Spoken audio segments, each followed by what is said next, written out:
नमस्कार, आप देख रहे हैं वीके न्यूज। मैं हूं सुनील राउत। दक्षिण भारत के इंडिया गठबंधन के साथी और खास तौर पर डीएमके के नेता लगातार उत्तर भारत के लोगों और सनातनियों के खिलाफ बयानबाजी कर रहे हैं, लेकिन इस बयानबाजी पर इंडिया गठबंधन की चुप्पी अब सवालों के घेरे में है। न तो इंडिया गठबंधन इस पर बोल रहा है और सबसे बड़ा सवाल राहुल गांधी की चुप्पी पर उठने लगा है। और अब उत्तर भारत से पहले तो इस पर सवाल उठे ही। भारतीय जनता पार्टी और उसके सहयोगियों ने राहुल गांधी की चुप्पी, कांग्रेस पार्टी की चुप्पी और इंडिया गठबंधन की चुप्पी पर सवाल उठाया, लेकिन अब दक्षिण भारत से भी राहुल गांधी की इस चुप्पी पर सवाल उठ रहा है और पूछा जा रहा है उनसे कि उत्तर भारत के लोगों पर, हिंदू और हिंदी के अपमान पर राहुल गांधी चुप क्यों है? क्या भारत जोड़ो यात्रा जो थी ये सिर्फ एक पीआर स्टंट थी? अगर आप भारत जोड़ो की बात कर रहे हैं तो भारत डिवाइड आपके इंडिया गठबंधन के लोग कैसे कर रहे हैं? कैसे भारत के एक राज्य के लोगों को शौचालय साफ करने वाला और सड़कें साफ करने वाला बता दे रहा है और आप उस पर मौन हैं? तो क्या ऐसे भारत आपने जोड़ा था? और भारत जोड़ो अगर आपकी यात्रा थी, जो दूसरी भी यात्रा राहुल गांधी निकालने वाले हैं, तो क्या महज एक पीआर स्टंट था?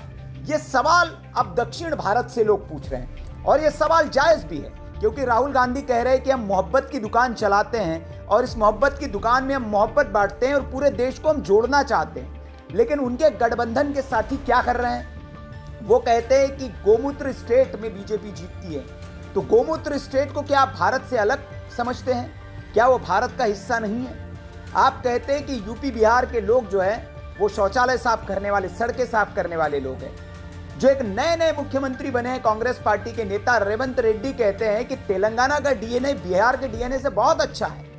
वो बिहार और तेलंगाना को बांटने की कोशिश करते हैं, अलग करने की कोशिश करते हैं। डीएमके के लोग तमिलनाडु और उत्तर भारत को अलग करने की कोशिश कर रहे हैं। तो भारत जुड़ कैसे रहा है ये राहुल गांधी को बताना चाहिए और कैसे वो जोड़ रहे हैं। क्या ऐसे वो भारत को जोड़ेंगे? और अगर उनके इंडिया गठबंधन के साथी और उनके मुख्यमंत्री इस तरह के बयान दे रहे हैं तो उन पर वो चुप क्यों है, मौन क्यों है, उन पर कार्रवाई क्यों नहीं हो रही है? सनातन के खिलाफ स्टालिन के बेटे ने बयान दिया पहले, फिर उसके बाद सेंथिल कुमार ने बयान दिया, फिर उसके बाद दयानिधि मारन ने बयान दिया। लगातार डीएमके के नेता जो है वो उत्तर भारतीयों के खिलाफ, हिंदुओं के खिलाफ, हिंदी भाषियों के खिलाफ बयानबाजी कर रहे हैं और कांग्रेस पार्टी इस पर मौन है। इस पर मौन सहमति है उनकी? ये सवाल उठ रहा है। और पहले न सिर्फ उत्तर भारत से इस पर सवाल उठा था, सबसे बड़ा सवाल तो यूपी और बिहार के उन नेताओं से भी पूछा जा रहा है। क्या ये बयान अगर कोई भारतीय जनता पार्टी के नेता की ओर से दिया गया होता तो क्या ऐसी ये खामोशी होती? क्योंकि न तो नीतीश कुमार ने इस पर कोई बयान दिया, हाँ, तेजस्वी यादव से एक बयान जरूर आया, लेकिन उनका कि हम इसकी घोर निंदा करते हैं। 2 शब्दों में उन्होंने बहुत शानदार बयान दिया कि इस बयान की हम घोर निंदा करते हैं। लेकिन निंदा करने के बाद उन्होंने आगे ये नहीं कहा कि हम कांग्रेस पार्टी से कहेंगे कि ऐसे नेता को, ऐसी पार्टी को इस गठबंधन से बाहर करे जो बिहार और बिहारियों के लिए ऐसी शर्मनाक और घिनौनी बात कर रहे हैं। लेकिन ये कहने की हिम्मत तेजस्वी यादव में नहीं है शायद, इसलिए उन्होंने कहा भी नहीं और उन्होंने किया भी नहीं, क्योंकि वो बिहार के लोगों के नाम पर सिर्फ राजनीति करते हैं। बिहार के लोगों के लिए कोई क्या कह रहा है इनसे उनको शायद मतलब नहीं है। ये इससे स्पष्ट हो जाता है, क्योंकि एक बार जब बिहार के डीएनए की बात प्रधानमंत्री नरेंद्र मोदी ने एक चुनाव में की थी तो नीतीश कुमार ने कितना हल्ला काटा था इस पर, ये किसी से छिपा हुआ नहीं है। लेकिन डीएमके के साथी बिहार के लोगों को शौचालय साफ करने वाले, यूपी के लोगों को शौचालय साफ करने वाले बता रहे हैं, लेकिन इस पे अखिलेश भी मौन है, नीतीश भी मौन है, लालू भी मौन है और उनकी पूरी सेना मौन है। तो ये जो चुप्पी है इसको पूरा देश और बिहार और यूपी के लोग देख रहे हैं। लेकिन अब उत्तर भारत से नहीं, अब दक्षिण भारत से भी जो के कविता राव है, पूर्व सीएम जो चंद्रशेखर राव है, उनकी बेटी, उन्होंने अब तमिलनाडु की सत्ताधारी जो पार्टी है डीएमके के सांसद दयानिधि मारन की विवादास्पद टिप्पणी पर सवाल पूछ दिया है और ये सवाल सीधा राहुल गांधी से पूछा है।